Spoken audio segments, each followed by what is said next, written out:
So President Buhari yesterday apologized to Nigerians over the prolonged fuel scarcity and frequent power outages being experienced across the country.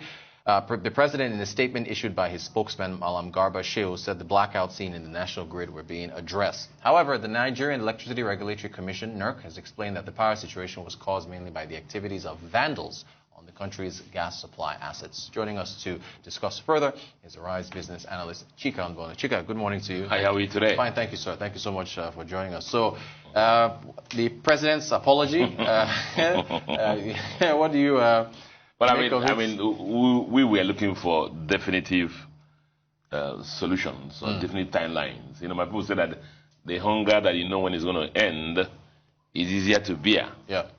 If you know when your problems are going to end, it's easier to manage. But I mean, if you read through his apology, there was no timeline there. There was nothing that looked like salvation there.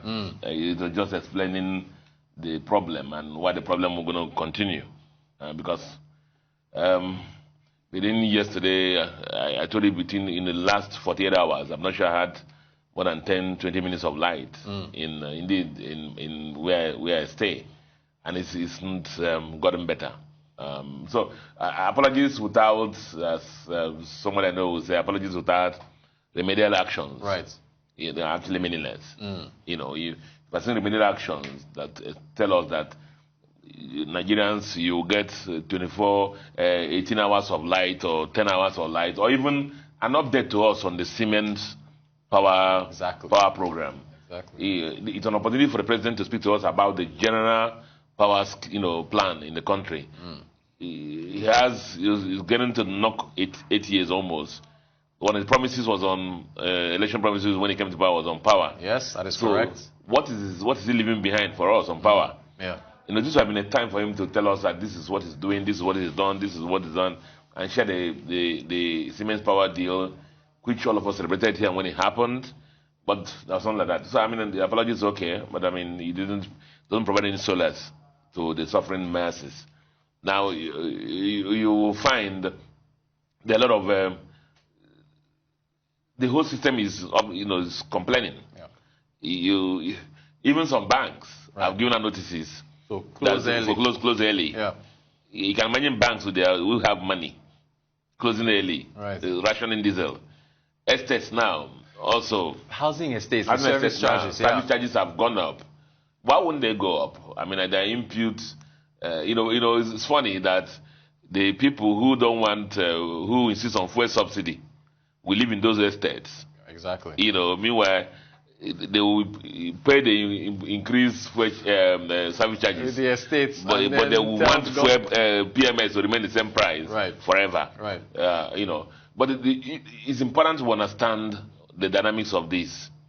Apart from the issues happening in the country, we have our own systemic issues that has to do with how we price petrol. Right. And the issues around how we have dealt with our oil industry. The whole country is upside down. You saw the tweet. I followed the group chairman of UBA.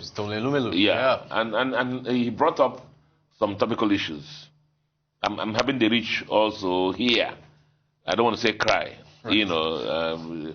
He raised the issues that he's listened to because he has people working with him, and he's raised the issues. And for me, the bigger issue, therefore, that he brought out in his tweet is the fact that those estates, for example, everybody must go and get their voters card.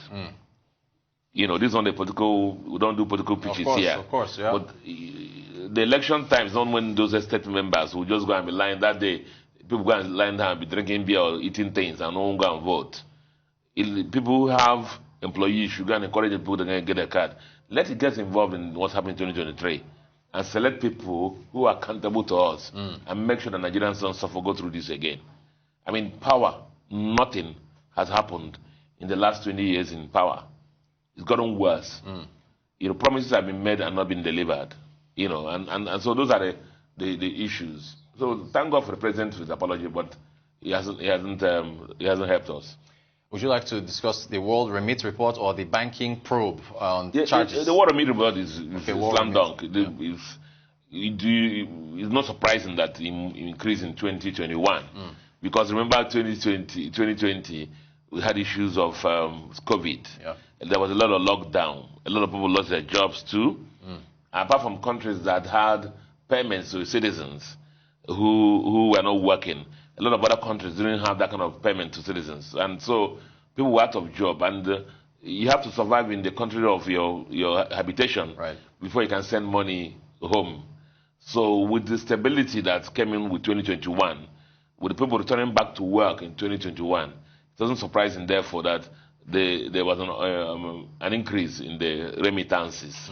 And that basically explains that report. Fantastic. Of course, you know that Nigeria, along with Philippines, and they mentioned Ghana, are the top, top destinations for domestic remittances. Charges are normal things. Yes, the bank charges. Bank charges are normal things, But you see, the central bank has this tariff order where banks, which stipulates the maximum banks can charge, or under condition under which banks can charge. The central bank has also provided a window for people to, report excess charges. And the central bank regularly publishes how much refund they have made to individuals about that. But I also believe that banks must introspect and be their own checks, create their own checks and balances. And the compliance units of these banks must start being accountable and making sure that customers are charged only those bona fide items, charges, that in line with the bank charge in the bankers' tariffs. It creates so much bad image and bad brand equity for banks. Indeed, when you mention banks in the country, they don't sound well, and I hope the bankers know this, because people just believe that banks are there to rip off the. And that's not the case. And that's not the case in most instances. All right, business analyst Chika Mboni. Chika, as always, thanks for coming to talk to us about the pressing issues. We appreciate your time. Thank you. It is the Global Business Report here on Arise News.